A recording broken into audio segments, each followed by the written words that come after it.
Okay, sige. Yes, alright mga minamahal. Let's me again, Alicia nyo. Yeah. Ito, Jake, ang natin pag-uusapan. So, ito na nga mga kababayan. Sige, Tali, ano mo muna. Wait lang natin si Ballpoint man kasi nagre-record din sila. Nagre-record din si Ballpoint. Okay na ba? Inuubo kasi ako. Pasensya na kayo mga kababayan. Alam niyo naman si Jake, laging inuubo. Let's go! So, kung makikita niyo mga kababayan, ito yan, no?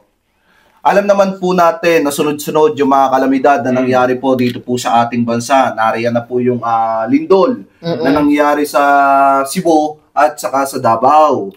So ngayon naman mga kababayan, kita naman po natin yung nakakalungkot na nangyari sa Cebu na kung saan after po nilang lindolin, binagyo naman po sila at talagang nakita nyo naman na halos wipe out talaga. Lahat mga kababayan, halos wala po talagang natira.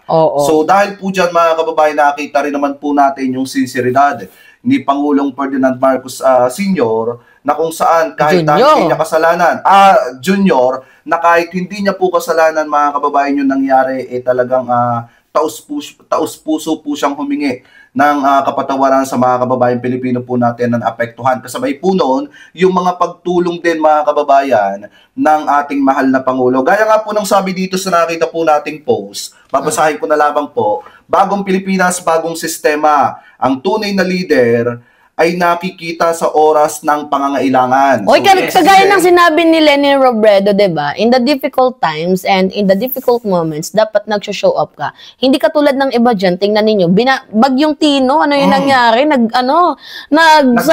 Nag-beach, nagsaya-saya pa, meron pang inarkelahang mga yung nag-aapoy-apoy. Which is, diba? Naalala niyo yung nakaraan na itong si Sara Duterte, may bagyo dito sa... Bagyong Karina. Tapos nandun siya sa nag-attend ng kasal sa Cebu. Ay, hindi pa yun, meron pa yung kay Taylor Swift. May iba pa yun. Oo, yung tumaka siya, pumunta siya ng iba yun. Di ba magkaiba din yun, di ba? Priority po yung panunood ng mga concert, yung apoy-apoy, di ba? Kumpara sa pagtulong po sa mga tinamaan ng bagyo. Diba? Anong tawag po dyan sa ganyang klaseng tao? May bagong katawagan dyan ngayon na inilabas po ng mga scientifico. Angka. Ano yung angka? Ano yung angka? Ang kapal na mukha mo. Biruin yung mga kababayan kung gaano katindi yung pinaggagawa ni Sara Duterte. Useless nga, tama yung comment useless VP. Walang kwenta. Inutil. Walang silbi. Walang silbi. Meron pang bagong katawagan dyan. Hindi libelous yun Garbage Vice President. Tama. Actually, mga minamahal, kasi dapat supposedly, if you are a public servant, you are meant to serve the public. Yan yung sinasabi ko sa inyo. Pero ano yung ginagawa niya? In the difficult times, in the difficult moment, mas inuna niya magdamierda, mas inuna niya yung sarili niya, magsaya. Tama ba yun? Tapos, ito yung malala, kasi instead na sana tulungan niya yung presidente, binabash niya pa. Like parang bare minimum lang yung ginagawang pagtulong. Like parang ganun. Wala naman daw kasing ginagawa yung presidente natin. Binabash niya na walang ginagawa daw yung presidente. Pero tingnan nyo. Ito mga kababayan kung walang ginagawa si presidente, tuloy natin yung... Ito. Yan. Pakita natin. Yan. Diba? Ayan, basahin natin ang sabi dito. Bago mo basahin, ito. Sinasabi nyo walang ginagawa si PBBM. Sa sobrang daming ginagawa ni PBBM, hindi ko na po may balita sa inyo lahat. Ako din.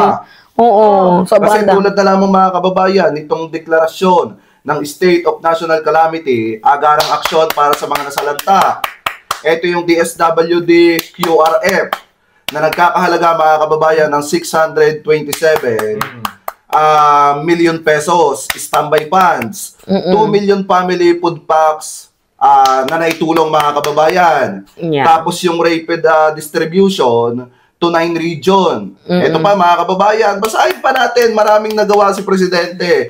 Mabilis ang aksyon, tuloy-tuloy ang pagbangon, random ng bawat pamilyang nasalanta. Ang tulong ni PBBM at DSWD sa bagong Pilipinas, ang gobyerno ay hindi lang tumutulong, kasama din sa pagbangon mga kababayan. Yan. So kung titingnan ninyo, naandyan po yung relief goods, cash aid, early recovery, at yung mga pagtulong din ng ating gobyerno. So eto, ayan Sobrang linaw, mga minamahal. Pakita mo doon sa iba. Pag mga ano kasi, pag mga DDS kasi, ang nakikita lang kay President Bongbong Marcos, puro mali. Yung mga tama, wala silang pakialam eh, kasi masyado na silang fanaticism kasi sila. Nakita ko na ngayon na si PBBM talaga. Wala talagang ginawa si PBBM. Si Sara Duterte yung maraming ginawa. Kaya ginawang mali. Puro re-upload yung ginagawa nila. Oo, kasi napagtanto, yung... Kaya daming re-upload. Yung ano, yung... Mga luma nilang mga pagtulong. Yung Bagyong Tino, diba? Yung Bagyong Tino, 'di ba, kakasalanta pa lang ng Bagyong Tino. Ang nangyari doon, lahat ng mga pinost sa OVP, mga re-upload lang.